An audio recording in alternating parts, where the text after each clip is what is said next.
Your first night in prison. Hi, everybody, and welcome to my channel. In this episode, I'll be talking about your first night in prison because a lot of the viewers are so intrigued about prison that I would like to know what happens on your arrival and on your first night in prison. So if you're a seasoned pro, like a lot of the prisoners are, where they're in and out regular, it's just another day in the slammer and it doesn't mean nothing apart from getting through the rigmarole of going back onto induction and getting onto the wing that they want to go onto. But on your first night, on your arrival, it's normally into your local prison. And the local prisons is a remand prison, and it's also a prison that's situated in the city centre. My local prison is Durham, and I know a lot of the other local prisons, i.e. Leeds, different ones like that, they're all based in the city. Strangeways is also a local prison, a remand prison. Even though it's got the Cat A unit and it holds Category A prisoners, it's also a local prison for the locals of Manchester. So on your first night in prison, this can be the most daunting time for a newbie, as what they would call them. So a newbie, obviously someone that's never been to prison before, they land in prison, they go through the process of going through reception. So when you arrive in reception, you get chucked off the paddy wagon, which is the transport, the prison transport that just brought you straight from the cells, from the court cells. Then you get dropped off at reception. And if it's Durham, you're local, you go up the metal stairs, up into reception where you're greeted by the staff, i.e. the screws, or also known as screws. And depending on who you are, it depends on how the screws treat you on arrival. If you're a newbie and you're coming in, they might try and put the frighteners on you, try and be a bit daunting. But if you're a big lad of big stature, the screws are a bit more lenient with you. I found that out myself. The screws were always quite fine with me. I got on well with them. But I've seen when some lads come in, let's just say a little scrawny looking lad who's a drug addict that's come in off the streets and it's his first time, they might try and be a bit intimidating. And sometimes they do this to try and deter people from coming back.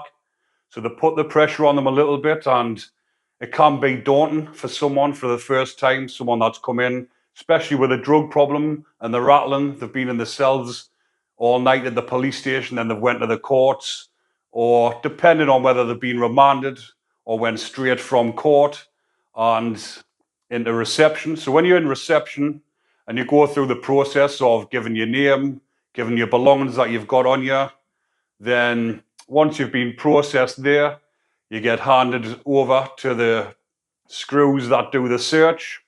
So you've got to take all your clothing wear off. You get searched. You're behind a little door, so it's a bit like, say, a little door that comes up halfway. So you take your top half of your clothing off, lift your arms up to see there's nothing in your armpits or strapped to your back. Then you take your bottoms off. Then you turn around, and sometimes they'll make you squat over to see if there's anything in your passageway.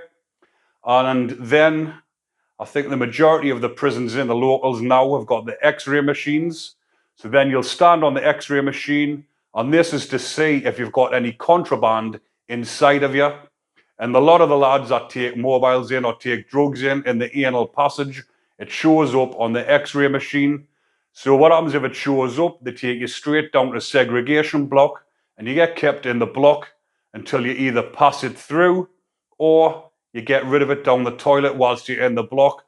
But sometimes the screws will be waiting for that to happen and they'll rush in and try and get it. But that's what happens if it looks as though there's something inside of your body. Now, a lot of times these x-rays have given up false readings where it looks as though there's something in, but actually a lot of the time the lads just need a shit. So that's all it has been, a lump of shit in your back passage. And this is why they sometimes take you on the x-ray machine, take you down to the block, because something has shown up, but sometimes it has been misdiagnosed as that. So anyways, if you're lucky enough to get through the x-ray machine, you then get put into the holding cells up in the reception area, and they normally have about 3 or 4 different holding cells, depending on how many prisoners are getting processed that day. And sometimes these cells are actually full. They're not actually cells, they're just holding, the class is holding cells, but it's just like a waiting area. So they've got big wooden benches running up either side, and all the lads, it's quite noisy. So if you're a newbie as well and you don't know anybody, it can be quite daunting for you because it's just loads of noise, loads of racket, all the lads shouting on, talking to each other. Sometimes it gets a bit heated because everyone's emotions are running wild because they've either just been sentenced, they've just been remanded, people are talking to them in disrespectful manners, and it can get quite heated. So if you're a newbie and you're quite quiet and you're seeing all this going on, your head's going all over the place, you're not knowing what's going on, it can be a bit of a scary situation for you. After that, you then get sent down to the induction wing. And the induction wing is where everybody who comes in straight onto the induction wing, the newbies, the people that's come from court, the remands, everyone has to go on to the induction wing to get processed. Then you get moved on to other wings. But on the induction wing, everybody in Durham, you get towed up. So you're padded up with somebody else unless you're on high-risk cell share.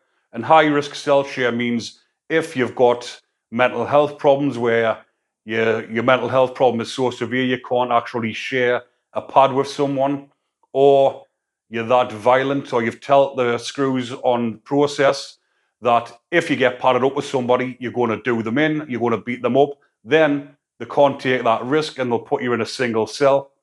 But everybody, majority of the time, gets put it in with somebody else. So your first night in prison is sharing a cell with a stranger, stuck with all your thoughts that's running through your mind. But before you get put into that cell, when you're getting processed, you get what's called an induction pack. And every prisoner gets one of these, but it's not for free. It consists of tea bags, maybe coffee, a packet of digestive biscuits, maybe a few packets of crisps. There's a few different things like that in your induction pack. And if you vape, you get a packet of vapes on your induction, and you get £2.50 phone credit until you get your canteen, just so you can phone your family members back home to let them know where you are and what's happening. But £2.50 phone credit doesn't last very long. So if you aren't getting processed quick enough and you don't get your canteen sheet through for another week or so, you will be going without speaking to your loved ones back at home. So when you get put into your cell with the stranger that you're in with, all you've got is a little TV, a little kettle, you get a bed pack as well. Every person on arrival gets a bed pack and they get a grey tracksuit. You also get clothes for a visit, which is jeans and a stripy shirt. And your bed pack consists of a couple of green sheets and a couple of orange blankets, which are called itchy scratchies. Because these orange blankets, when you try and wrap yourself up in them to keep you warm, they're actually irritating and they make you itch and scratch. So in prison slang, they're called itchy scratchies. And if you're lucky enough to get a pillow, you put your green pillowcase on it. If not, you just shove your itchy scratchies inside and make your own pillow and use a bed sheet to keep over the top of you to keep you warm. But in Durham prison, the majority of the time they've got the pipes on and they've got them blasting. The pipes is the radiators, but they're just big pipes that run through the cells from one end to the other. And the screws do it on purpose. They put it up, crank the heat up as high as they can, and you're sweating your bollocks off lying in your pad. So you've got all these mixed emotions running through your head. Your anxiety's going wild, your depression's kicking in, the temperature's like being in a sauna, and it's just unbearable sometimes. So for a newbie, that can be very daunting, stuck in that situation. And depending on what your padmate's like, depending on how your first night goes, but the majority of the time, for that first night, you will hardly sleep a wink. I know when I've went in before, your mind's racing that much, especially if you've been recalled or remanded or took straight off the streets and not really expecting it. Your mind is racing, you can't get to sleep. You're not knowing what's going on. You don't know which prison you're going to be going to. You're thinking about your loved ones back home.